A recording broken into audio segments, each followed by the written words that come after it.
सैफ अली खान का घर, जिसे हमेशा एक सुरक्षित किले के रूप में देखा जाता था, 16 जनवरी 2025 की रात एक ऐसी खौफनाक घटना का गवाह बना जिसने पूरे देश को झकझोर कर रख दिया। एक चोर जो पूरी तरह से सख्त सुरक्षा को चकमा देकर सैफ के आलीशान घर में घुसने में सफल हुआ था, उसने सिर्फ चोरी ही नहीं की बल्कि सैफ अली खान पर चाकुओं से 6 बार हमला भी किया।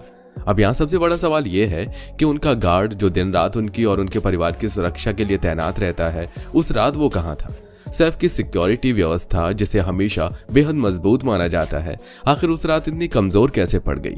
कैसे वो चोर बिना सिक्योरिटी की नजर में आए सैफ अली खान के रूम तक पहुंच गया?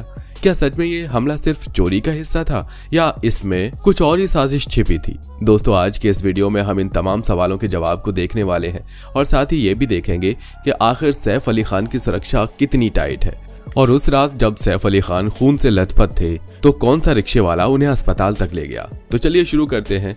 16 जनवरी 2025 की रात। There has been an attack on Bollywood actor Saif Ali Khan. In fact, he was attacked inside his residence. Unknown people entered his house. So here's what's happening on the accused in the Saif Ali Khan house attack case. At a time when Saif Ali Khan is currently recovering. ये वो रात थी जिसने बॉलीवुड के नवाब सैफ अली खान और उनके परिवार के जीवन को झकझोर कर रख दिया। मुंबई के बांद्रा इलाके में स्थित उनका आलीशान घर, जो अपनी सख्त सुरक्षा व्यवस्था और हाई प्रोफाइल मेहमानों के लिए जाना जाता है, उस रात एक अज्ञात चोर ने न केवल इस सुरक्षा को भेदने में सफलता पाई बल्कि सैफ अली खान पर जानलेवा हमला भी किया। यह कहानी जितनी चौंकाने वाली है उतनी ही रहस्यमयी भी। उस रात सब कुछ सामान्य लग रहा था। सैफ अली खान अपने परिवार के साथ घर में मौजूद थे। उनके बच्चे तैमूर और जे अपने कमरे में सो रहे थे, जबकि उनकी पत्नी करीना कपूर अपने काम में व्यस्त थी। घर की सुरक्षा व्यवस्था हमेशा की तरह मजबूत थी। गार्ड्स तैनात थे और सीसीटीवी कैमरे हर कोने पर निगरानी रख रहे थे। लेकिन फिर भी उसी रात ये चोर इस सख्त सुरक्षा को चकमा देकर घर के अंदर घुस गया।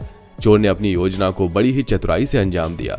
चोर ने पहले दिन के उजाले में ही बंगले का बारीकी से मुआयना किया था। उसे पता था कि सुरक्षा गार्ड्स किन किन रास्तों पर ध्यान देते हैं और कहां उनकी नजरें कमजोर पड़ती हैं। पहले उसने बंगले की दीवारों का जायजा लिया। उसने देखा कि दीवार पर एक पाइप लगी है। उसने बड़ी आसानी से पाइप पर चढ़ना शुरू कर दिया। वो इतना चुपचाप था कि पास खड़े कुत्ते तक को भी उसकी आहट नहीं लगी। पाइप पर थोड़ा चढ़ते ही उसने नीचे झुकाकर देखा, गार्ड्स मुख्य दरवाजे की तरफ तैनात थे। उनके मोबाइल फोन की रोशनी बता रही थी कि वो शायद किसी बातचीत में व्यस्त थे। वो धीरे धीरे पाइप से ऊपर चढ़ता गया। जैसे वो सैफ के फ्लोर के पास पहुंचा, उसने देखा कि वहां एक खिड़की है जो शायद कुछ दिनों से ठीक से बंद नहीं हुई थी। वो धीरे धीरे खिड़की तक पहुंचा। हाथ में उसने एक पतली तार निकाली और धीरे से खिसके लॉक को खोल दिया। खिड़की का लॉक खुलते ही उसने एक नजर इधर उधर डाली। अंदर का नजारा साफ दिख रहा था। सब सोए हुए थे। वो दबे पांव खिड़की के रास्ते अंदर दाखिल हो गया। उसने सबसे पहले सैफ अली खान के छोटे बेटे जेह के कमरे की ओर रुख किया और जैसे ही वो आगे बढ़ा, सैफ अली खान की नजर उस पर पड़ गई। जब सैफ ने उसे पकड़ने की कोशिश की तो उसने चाकू से उन पर हमला कर दिया। हमलावर ने सैफ पर 6 बार वार किए, जिनमें से 2 वार इतने गहरे थे कि सैफ की रीढ़ की हड्डी के पास गंभीर चोटें आईं। यह सोचने वाली बात है कि क्या यह केवल एक साधारण चोरी का मामला था या सैफ को जानबूझकर निशाना बनाया गया था। इस हमले के बाद पूरे घर में अफरा तफरी मच गई। चोर ने अंधेरे और अफरा तफरी का फायदा उठाते हुए भागने लगा, लेकिन तभी घर के अन्य स्टाफ ने उसे रोकने की कोशिश की। हालांकि वो वहां से निकलने में सफल रहा। अब सवाल ये उठता है कि ऐसी सख्त सुरक्षा के बावजूद ये चोर घर में कैसे घुसा? क्या ये केवल एक चोरी का मामला था या इसके पीछे कोई बड़ी साजिश थी? हालांकि कुछ सीसीटीवी फुटेज से पता चला कि चोर पहले से ही घर में छिपा हुआ था। ये जानकारी इस मामले को और अधिक सेंसिटिव बना देती है। घटना के बाद सैफ अली खान की हालत काफी गंभीर हो चुकी थी। खून से लथपथ सैफ को तुरंत अस्पताल ले जाने की जरूरत थी, लेकिन उस वक्त उनके घर में एक भी ड्राइवर मौजूद नहीं था। तभी उनके बेटे तैमूर ने एक ऑटो को रुकवाया। इस मुश्किल घड़ी में उस ऑटो वाले ने वो काम किया जो शायद कोई और नहीं कर सकता था। उसने सैफ को तुरंत लीलावती अस्पताल पहुंचाया। डॉक्टर्स ने तुरंत सर्जरी की और उनकी जान बचा ली। डॉक्टर्स का कहना है कि यदि चाकू का एक वार और गहरा होता तो सैफ की जान भी जा सकती थी। फिलहाल सैफ अली खान की स्थिति स्थिर है। वो खतरे से बाहर हैं और धीरे धीरे ठीक हो रहे हैं। उनके परिवार और फैंस के लिए ये किसी चमत्कार से कम नहीं था। हालांकि इस घटना ने कई सवाल खड़े कर दिए हैं। सैफ के गार्ड जो दिन रात उनकी और उनके परिवार की सुरक्षा के लिए तैनात रहते हैं, उस रात कहां थे? घर की सुरक्षा व्यवस्था जिसे हमेशा मजबूत माना जाता था, उस रात इतनी कमजोर क्यों पड़ गई? अगर सैफ अली खान के घर और सुरक्षा की बात करें तो आपको जानकर आश्चर्य होगा कि जिस सतगुरु शरण अपार्टमेंट में सैफ अली खान और उनकी पत्नी करीना कपूर खान अपने परिवार के साथ रहते हैं, उस घर को मशहूर इंटीरियर डिजाइनर दर्शनी शाह शाह ने डिजाइन किया है। कुछ रिपोर्ट्स की माने तो सैफ जिस बिल्डिंग में रहते हैं वहां 3 BHK फ्लैट की कीमत 10 करोड़ से भी ज्यादा है।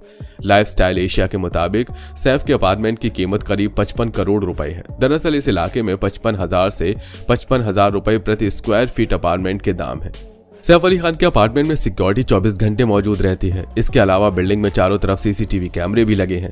सैफ के घर में किसी को भी बिना जांच के आने की इजाजत नहीं है। कुछ रिपोर्ट्स में कहा गया है कि सैफ अली खान अपने परिवार की सुरक्षा में लाखों रुपए खर्च करते हैं। इसके अलावा उनके पास प्राइवेट बॉडीगार्ड्स भी हैं जो हर समय सैफ अली खान और उनके परिवार की सुरक्षा में तैनात रहते हैं। सैफ अली खान के बॉडीगार्ड की सैलरी और उनकी सिक्योरिटी पर खर्च के बारे में कोई सटीक जानकारी नहीं है। हालांकि मीडिया रिपोर्ट्स के मुताबिक बॉलीवुड एक्टर्स अपने सिक्योरिटी गार्ड्स को करोड़ों रुपए सैलरी देते हैं। इसमें सबसे ज्यादा सैलरी किंग खान शाहरुख खान के बॉडीगार्ड रवि की है। शाहरुख खान अपनी सुरक्षा के लिए रवि को हर साल 3 करोड़ सैलरी देते हैं। इसके बाद सलमान खान अपने बॉडीगार्ड शेरा को करीब 2 करोड़ रुपए की सैलरी ऑफर करते हैं। इससे अंदाजा लगाया जा सकता है कि सैफ अली खान की सिक्योरिटी पर भी हर साल करोड़ों रुपए खर्च होता होगा। इतनी सिक्योरिटी होने के बाद भी जब इनके ऊपर इतना खतरनाक हमला हुआ तो ये इनकी सिक्योरिटी पर एक बड़ा सवाल खड़ा कर दिया।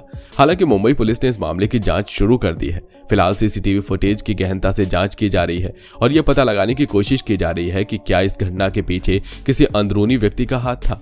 वहीं CCTV फुटेज से एक चेहरा भी सामने आया है जिसकी खोज अभी भी जारी है। इस पूरी घटना ने न केवल सैफ अली खान और उनके परिवार को झकझोर दिया है बल्कि उनके फैंस और पूरी फिल्म इंडस्ट्री को भी हिलाकर रख दिया है। सैफ अली खान जो बॉलीवुड के नवाब कहे जाते हैं, ऐसे जानलेवा हमले के शिकार होंगे ये किसी ने सोचा भी नहीं था। ये घटना एक बार फिर ये सोचने पर मजबूर करती है कि चाहे कोई कितना भी सुरक्षित क्यों ना हो, खतरा कभी भी और कहीं भी आ सकता है।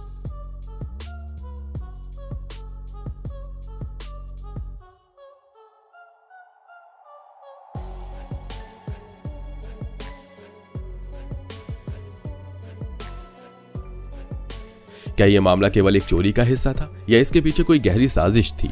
इसका जवाब तो पुलिस की जांच के बाद ही मिलेगा। दोस्तों, ये घटना सैफ अली खान के जीवन का एक ऐसा अध्याय है जिसे वो शायद कभी भूल नहीं पाएंगे।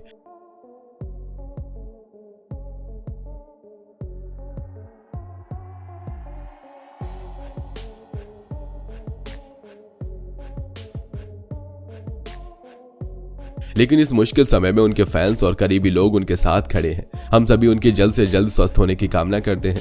आपके इस घटना के बारे में क्या सोचना है? क्या ये केवल एक साधारण चोरी का मामला है या इसके पीछे कुछ और बड़ा छिपा है? अपनी राय हमें कमेंट में जरूर बताइएगा और अगर ये वीडियो पसंद आया हो तो इसे लाइक करें, दोस्तों के साथ शेयर करें और अगर आप हमारे चैनल पर नए हैं तो नीचे दिए गए लाल बटन को दबाकर चैनल को सब्सक्राइब करना बिल्कुल ना भूलें।